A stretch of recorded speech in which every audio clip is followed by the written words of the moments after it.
गुरुर्देवो महेश्वरः गुरुः साक्षात् परब्रह्म तस्मै श्री गुरवे नमः।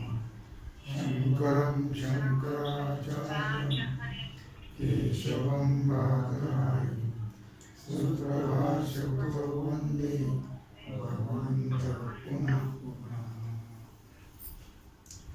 विचार सागर रहस्य तरंग चौथा, हेडिंग 53वी। आत्मज्ञान म्हणजे ब्रह्मज्ञान होण्याचा प्रकार। काल आपण पाहिलं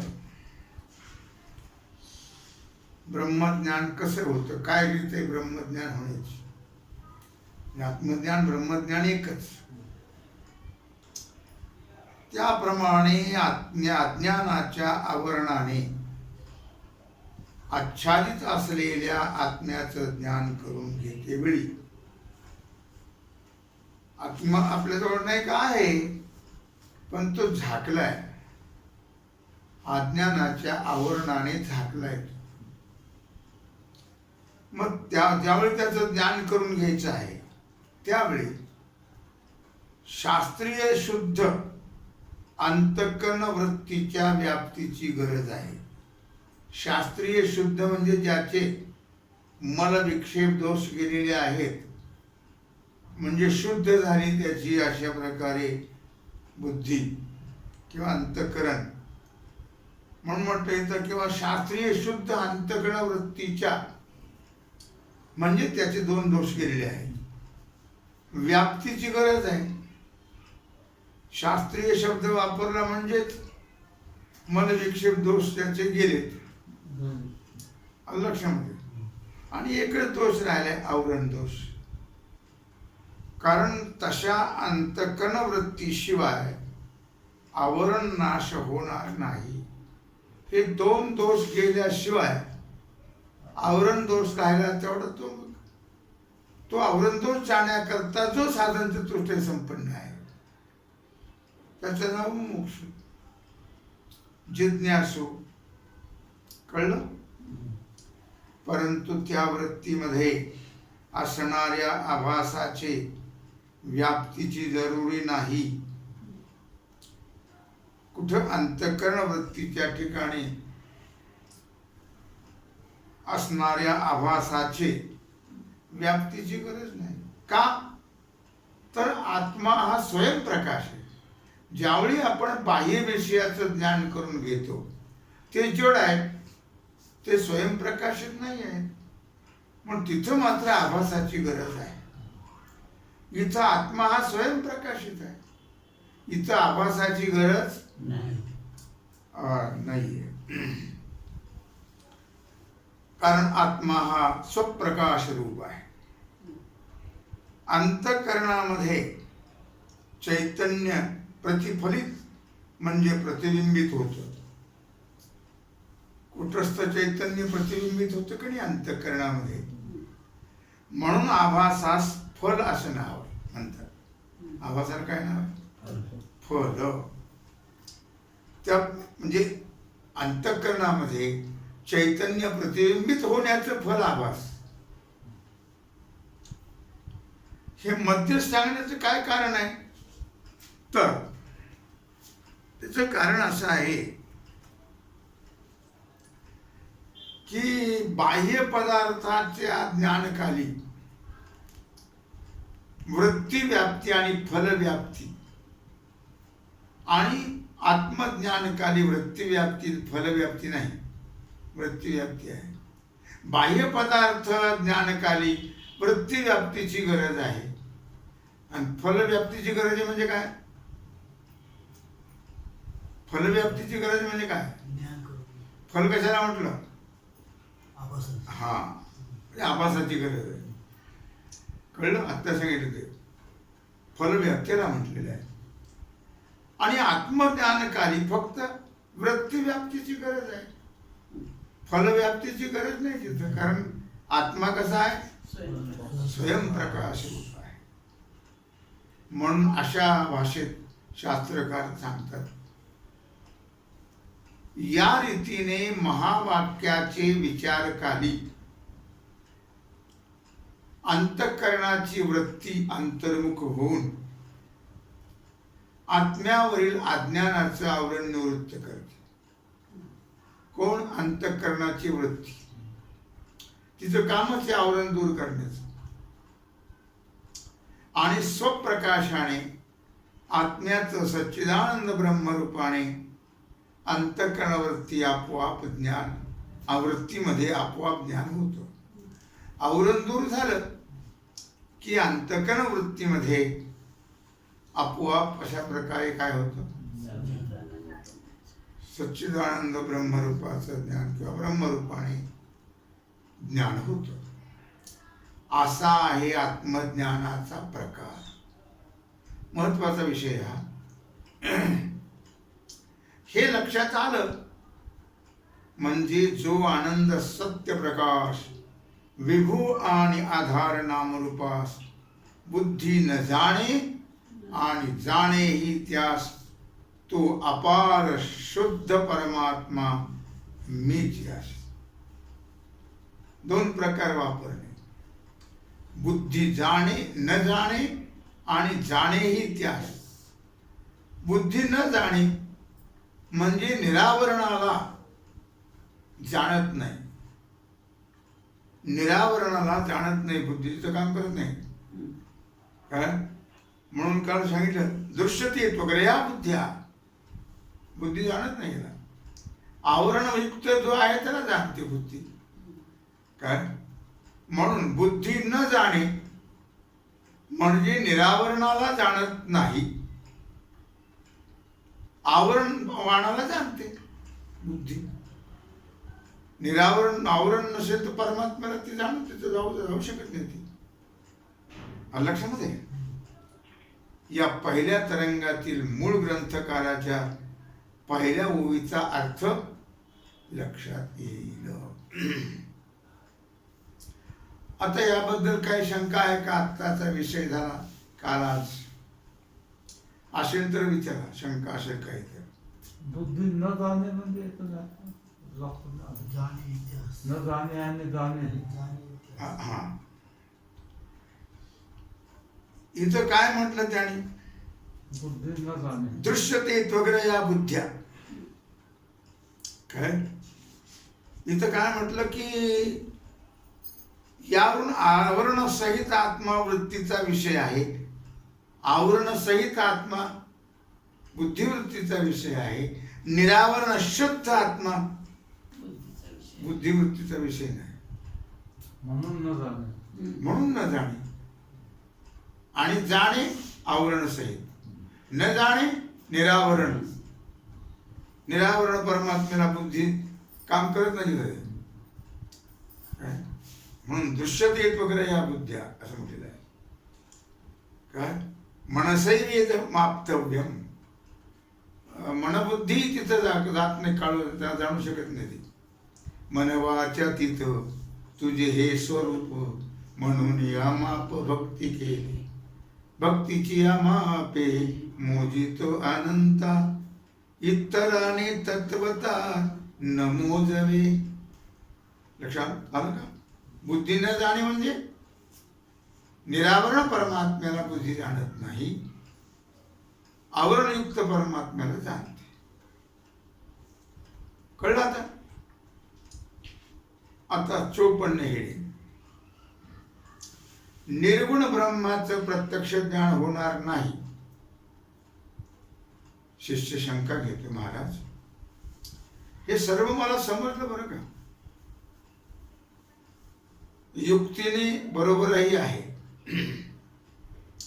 तरी पण पुन्हा अशी शंका येते की ज्या ब्रह्माच्या ठिकाणी रूपादी कोणताही गुण नाही आहे का? रंग नाही, रूप नाही, नाही वर्ण छाया, निर्गुण निराकार तुझे रघुराया. मै गुलाम मै गुलाम मै गुलाम तेरा. कबीर महाराज म्हणतात रंग नाही, रूप नाही. काय म्हणतोय शिष्य? की ब्रह्मा त्या ठिकाणी रूपादी कोणताही गुण नाहीये, ते निरूप आहे.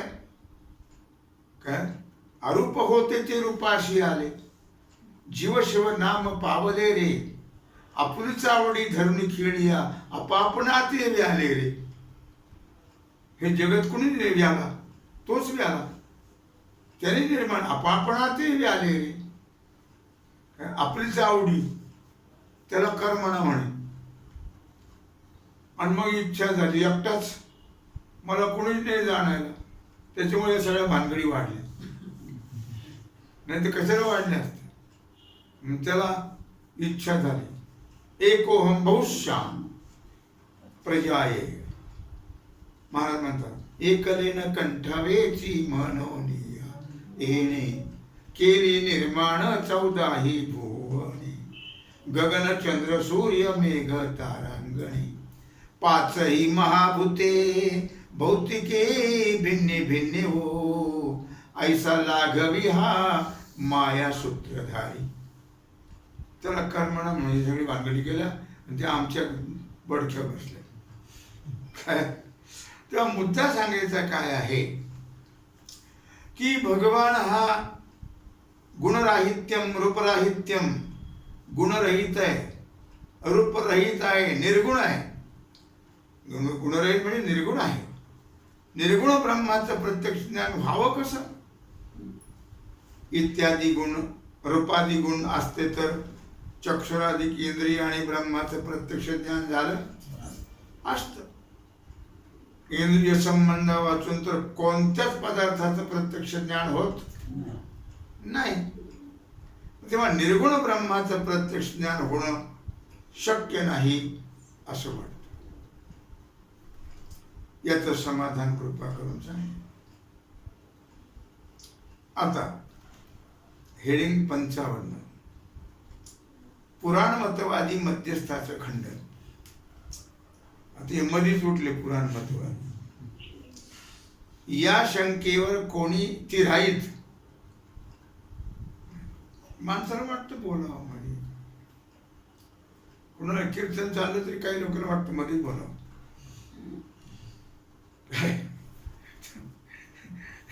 एकदम मामाचं कीर्तन चालू,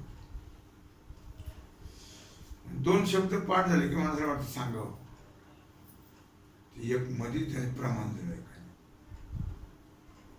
मामा वाटले, तुला असं वाटतं का मला येत नाही म्हणून इथे उभा राहून कीर्तन कर? एवढ्या हजारो लोकांमध्ये तेव्हा तसा पुराणमतवादी मधीच उठला आणि पुराण वाक्यांच्या आधाराने समाधान सांगतो.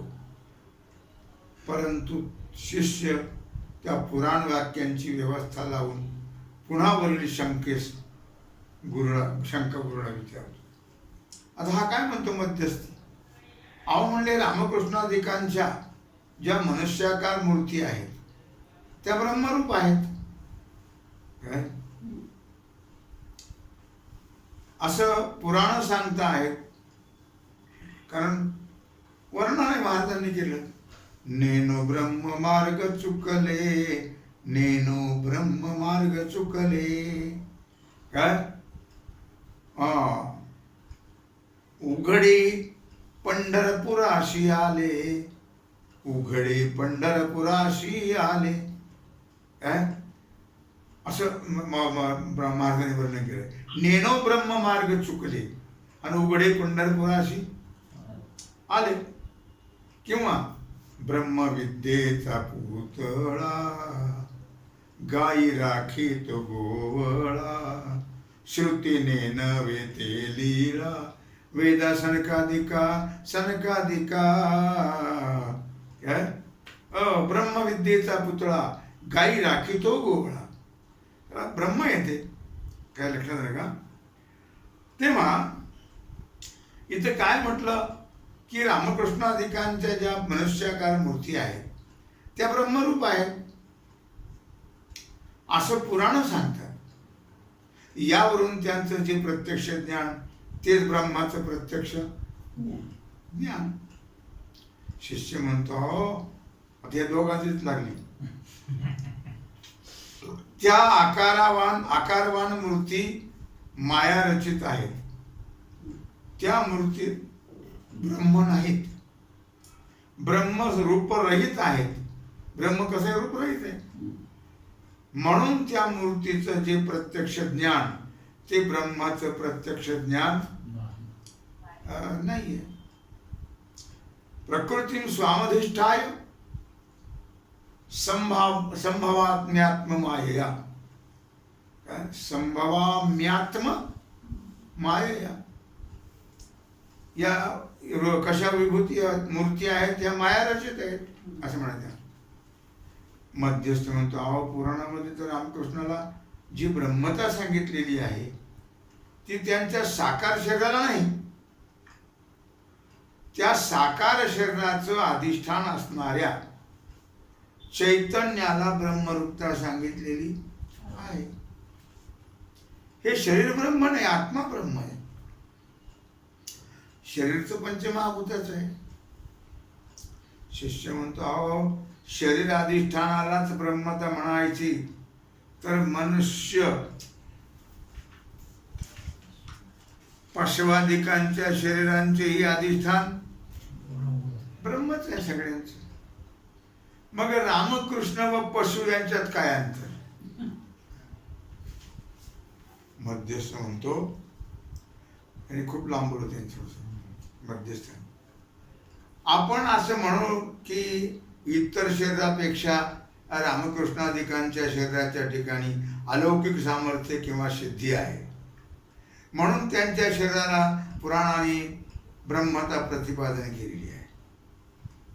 शिष्य म्हणतो शरीराच्या ठिकाणी रामकृष्णास किंवा अन्य कोणासही कसलंही सामर्थ्य किंवा सिद्धी असो, पण त्या शरीरासच ब्रह्म म्हणायचं असेल तर त्या शरीराचा बाध केल्या वाचून शरीरास काय किंवा कोणासही कोणत्याही अविद्या कार्य पदार्थास काय ब्रह्मरूपता म्हणता यावयाची नाही.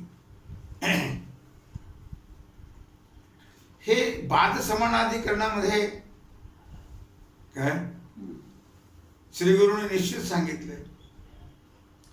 आणि सिद्धीसह वर्तमान रामकृष्णांच्या शरीराचा बाध करून त्यांची शरीरे ब्रह्मरूप म्हणावी, तर सिद्धिरहित पशवादिकांच्या शरीराचा बाध करून पशवादिकांचे शरीरे ब्रह्मरूपच आहेत. म्हणून विशेष सिद्धी करता रामकृष्णांच्या शरीरास ब्रह्मरूपता म्हणणं योग्य नाही. बाध केल्या वाचून तर सक्रिय सावयव रूपवान शरीराचं अक्रिय निरवयव निरुप ब्रह्माशी ऐक्य होणं संभवनीय नाही. म्हणून रामकृष्णांचे शरीर ब्रह्म नाही. मध्यस्थी म्हणतो मग रामकृष्ण अधिक व इतर मनुष्य अधिक पशवाधिक यांच्या शरीरात असा काय फरक आहे हो की ज्या करता पुराणे रामकृष्णाधिकांच्या शरीरालाच ब्रह्म म्हणतात? काय शिष्य म्हणतो जीवाची शरीरे पुण्य पापाधीन आहेत, देवाची नाहीत.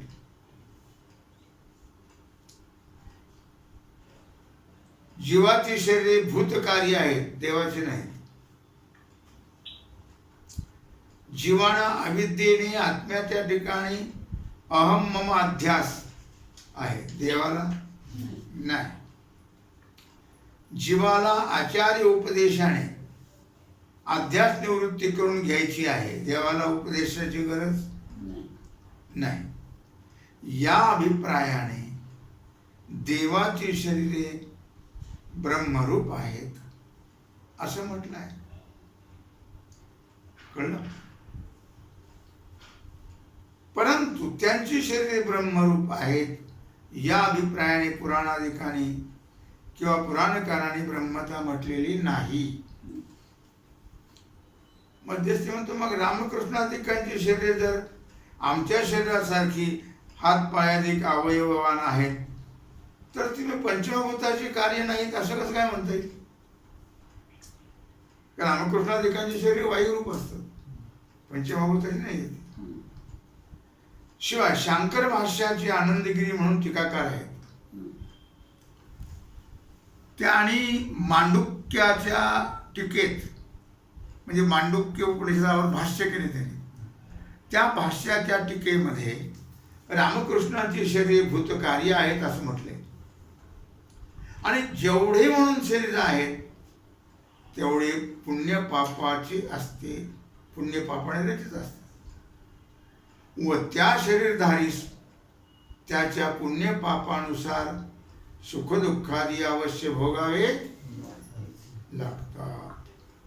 या नियमाने रामकृष्णाधिकांनाही सुखदुःखे झाल्याचं पुराणात वर्णन आहे. रावणाने निश्चित चोरून नेले तेव्हा रामाला दुःख नाही झालं का? झालं. अभिमन्यू गेला तेव्हा कृष्णाला दुःख झालं. देवादिकाने स्तुती केली तेव्हा रामकृष्णाला सुख झालं.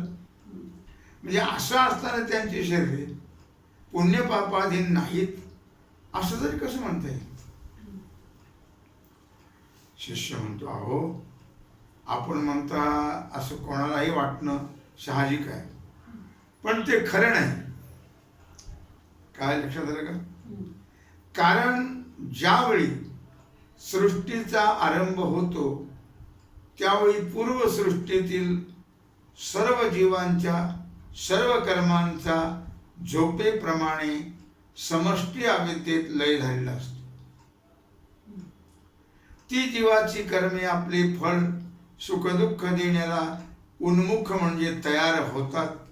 त्यावेळी आप्तकाम जो ईश्वर त्याला जीवाच्या कर्माप्रमाणे त्यांना सुखदुःख भोग देण्याला योग्य अशा प्रकारची सृष्टी उत्पन्न करण्याचा संकल्प होऊन तो सृष्टी उत्पन्न करतो.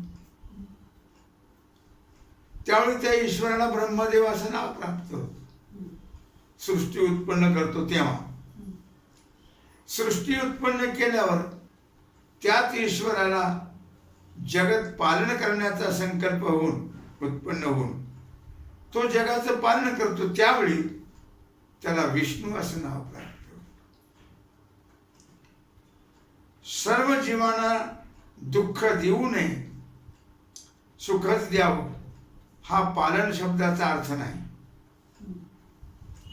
तर ज्याप्रमाणे कुटुंबातील एखादा मुलगा वेदशास्त्र अध्ययन करील तर पिता त्याचे कौतुक करून त्याला सुख देतो, व एखादा मुलगा व्रात्य असेल तर त्याला शिक्षा करून दुःख देतो, या व एखादा देतो. त्याप्रमाणे पुत्राच्या कृत्यानुसार वागण्यानुसार त्याला सुखदुःख देणं हे जसं कुटुंबी पुरुषाचं पालन कर्म, त्याचप्रमाणे जीवाच्या भूतकर्मानुसार त्यांना सुखदुःख भोगाची प्राप्ती करून देणं हेच आहे जगताचं पालन करणं.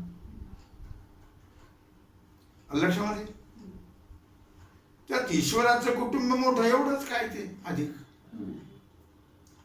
आणि त्याच ईश्वरास जगत संहाराचा जेव्हा संकल्प होऊन तो जगताचा संहार करतो तेव्हा त्याला नाव येतं शंकर. एकाच परमात्म्याची गुणपरत्वे नावं आहेत, कार्यपरत्वे. तर मंदबुद्धी पुरुषाला एखाद्या भयंकर दुःखाच्या प्रसंगी ईश्वराच्या घरी न्याय नाही, देवाने असं करावं का असं म्हणतात ना. देव काहीच करत नाही, कोणाचं वाईट तर करतच नाही. तो आपल्या कर्माप्रमाणे होतं ते.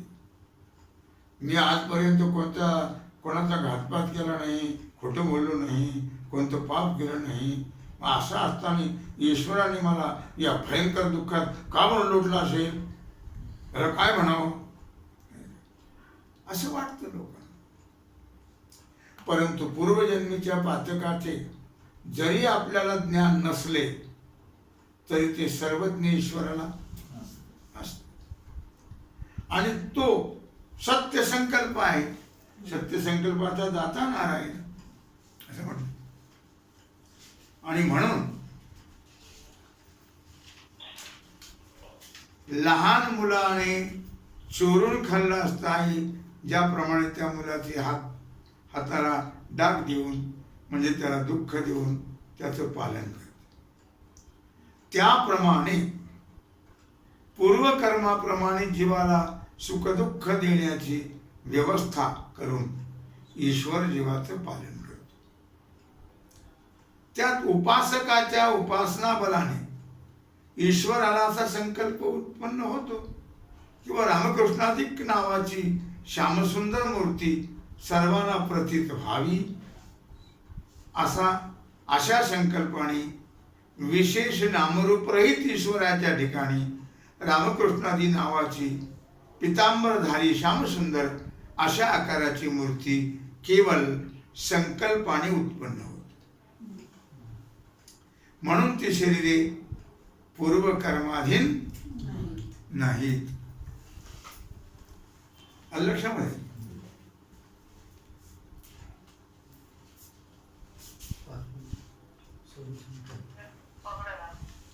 आता मध्यस्थी पुन्हा आहेच तो म्हणतो अहो रामकृष्णाधिकांचे शरीर कर्माधीन नाहीत असं म्हणणं बरोबर नाही. कारण त्यांच्या शरीरापासून साधू पुरुषाला सुख आणि राक्षसाधिकाला दुःख होतं हे तर प्रसिद्ध आहे. आणि जो ज्याच्या सुखदुःखाचा हेतू तो त्याच्या पुण्यपापाने रचित असतो असं वेदांताचा सिद्धांत आहे. त्यावरून रामकृष्णाधिकांच्या शरीरास त्यांचे स्वतःचे कर्म कारण आहेच. कारण नसले तरी साधू व असाधू पुरुषाचे कर्म त्यांच्या शरीराला कारण आहे. असं असता अवतार शरीरे पुण्यपापाधीन नाहीत असं कसं काय म्हणता येईल? शिष्य म्हणतो असं असेल तर जीवांच्या आणि रामकृष्णाधिकांच्या शरीरात फरक तो काय राहिला? पूर्व शरीरात केलेल्या शुभाशुभ कर्माची फले म्हणजे सुखदुःख जीवाला उत्तर शरीरात भोगावी लागतात. म्हणून शरीर अभिमानाच्या पूर्व शरीराच्या पुण्य पापाधीन उत्तर शरीर आहे. ज्याप्रमाणे रामकृष्णाची शरीरे त्याप्रमाणे रामकृष्णाची शरीरे साधू व असाधू पुरुषांच्या पुण्यपापाधीन असून त्यांना सुखदुःखास कारण आहेत. तरीही पण रामकृष्णाधिकांना नटवेशधारीप्रमाणे आपल्या स्वतःच्या शरीराकडून सुखाचा अथवा दुःखाचा भोग होत नाही. म्हणून रामकृष्णाची शरीरे आपल्या स्वतःच्या पुण्यपापाधीन नाहीत. म्हणून रामकृष्णांची शरीरे नाही हे म्हणणं योग्य आहे. तशीच रामकृष्णाधिकांची शरीरे पंचमहाभूताचा परिणाम नाहीत, चैतन्य आश्रित मायेचा साक्षात परिणाम आहे. जसा नाटकात एखादा दरिद्री मनुष्य संकल्प मात्राने एका क्षणात राजा झाल्यासारखा दिसतो, पण खरोखर तो राजा असतो का? नाही, वेश येतो. त्याप्रमाणे अचिंत्य मायेनं उत्पन्न होणारी रामकृष्णांची शरीरे भूत कार्यासारखी दिसली तरी ती पंचमहाभूताचे कार्य नाही. आणि जर ती पंचकृत भूतांचं कार्य असती तर कृष्ण शरीराला दोरीने बांधता आलं असतं. पण दोरीचं बंधन कृष्ण शरीराला झालं का? नाही झालं. असं पुराणात आहे ते खोटं होईल मग. म्हणून देव शरीरे पंचमहाभूताचे कार्य नाही आहे. तो अजून आहेच मध्यस्थी. शिष्य पण खूप हुशार झाला. शिष्य पण खूप हुशार झाला. हो मग. तेव्हा अशा प्रकारे झालेली सेवा भगवत चरणी समर्पित करून राहिलेला जो सेवेचा भाग आहे तो आपण उद्या पाहू. पुंडलिक वरदे हरी विठ्ठल श्री ज्ञानदेव तुकाराम.